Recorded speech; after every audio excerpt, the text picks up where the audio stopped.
Today I want to take a little bit of time to talk about Bud Elliott's blue chip ratio because I really think it is a great way to talk about the sport, talk about college football, especially in the current college football playoff model we have, which means 4 teams get in with a sport that has 5 Power 5 conferences.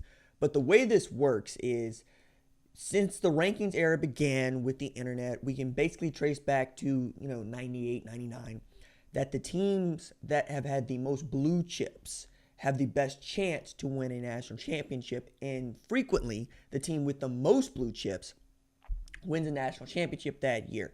A blue chip is a 4 and 5 star recruit, and they're about 10 times more likely to be drafted in the first round than a 2-star or a 3-star, right? It's not to say that you won't see a 2-star or a 3-star absolutely shock the world and pop. It is to say that 5 stars are about 33 times more likely to be an All-American than a 2-star, and that absolutely matters when you're talking about the overall depth of your football team and how competitive your football team is going to be when it's time to play other teams that are really good. See Oklahoma in 2017, 2018, and 2019. It's a very good football team that faced other very, very good football teams, and we know what the result of that is. Crucially, Elliott does not include transfers or walk-ons in the tally of this score. All scholarship signees count, though, and he's going to do something, I'm sure, down the line with transfers because the transfer portal is booming, and there have been over 4,700 kids that have entered it just this year. All of them are not going to find a home, but it also is going to change the face of a college football program very quickly and very often. This year, there are 16 teams that made it into the blue chip ratio. 2020 saw 15 teams make the list. In 2019, there were 16. And then 2014 and 2018, the average was just 12. So that means that frequently we're seeing teams recruit better players and get above what he has made as a 50% watermark for consideration of being one of the teams that can play for a national championship. We'll talk about those teams that can play for a national championship here in a little bit. But to walk this out just a little bit further, in 2014, no team had more than 75% of its roster made up of blue chips. In 2015, Alabama was the only team that did that. In 2016 and 2017, it was also just Alabama that got above that 75% mark. And then the 2018 blue chip ratio saw Ohio State get the super elite class, okay? So again, you got to get 50% or more to be considered a team that has a chance to win a national championship. This is also the reason why many people would say Central Florida can't win a national championship.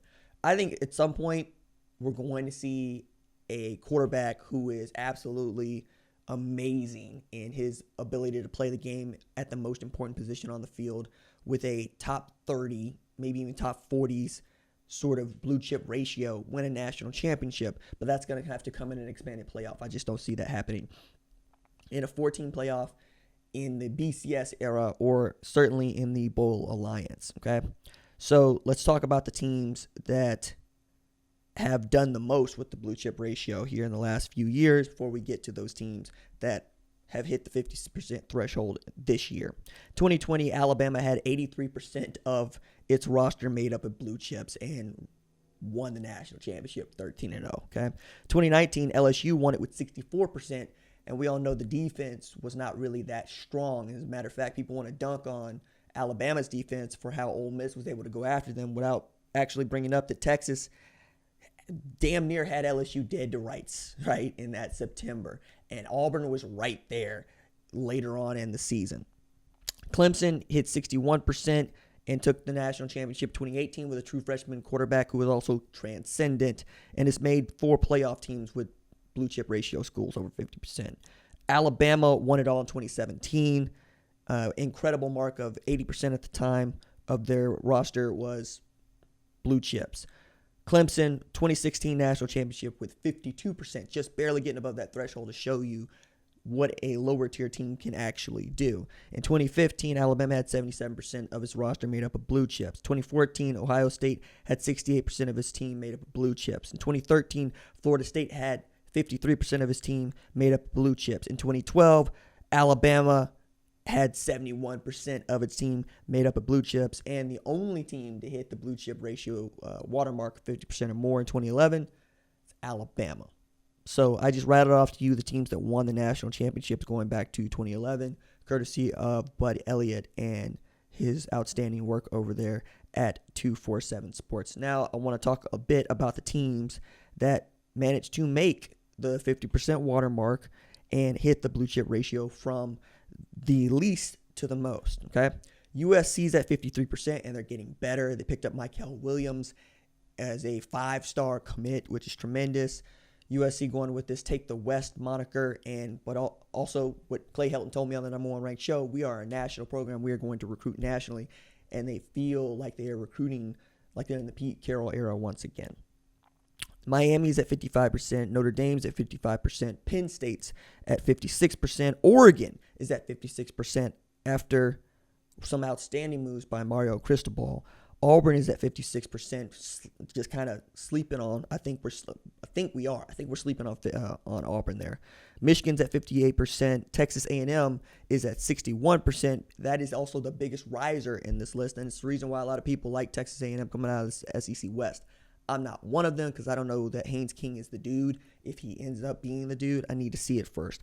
Florida is at 66%. Texas is at 66%. This is the reason why we're always going. Texas is going to do something at some point because Oklahoma is also at 66%. Like you got Oklahoma, Texas, Florida, LSU, all at 66% of their roster being made up of blue chips. And yet we're only talking about LSU having won a national championship in the playoff era and Oklahoma being the only one of those other three teams that has made the playoff.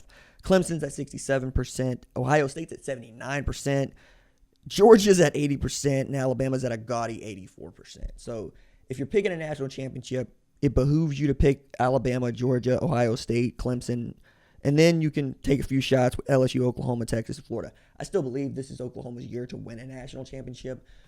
Again, it's the blue chip ratio. It's not the blue chip plus transfer ratio, right? It's also about the mentality and the veterans of those teams and who those quarterbacks are going to be. Alabama's going to have a brand new starter at quarterback. Georgia sort of has the same issue that Clemson has. They kind of got a returning starting quarterback, but not a dude that started the entire year for them. And then Ohio State's probably going to pick C.J. Stroud, we think. I think he's going to be an absolutely great quarterback when he gets a chance, but they also got Kyle McCord and Jack Miller still vying for that job.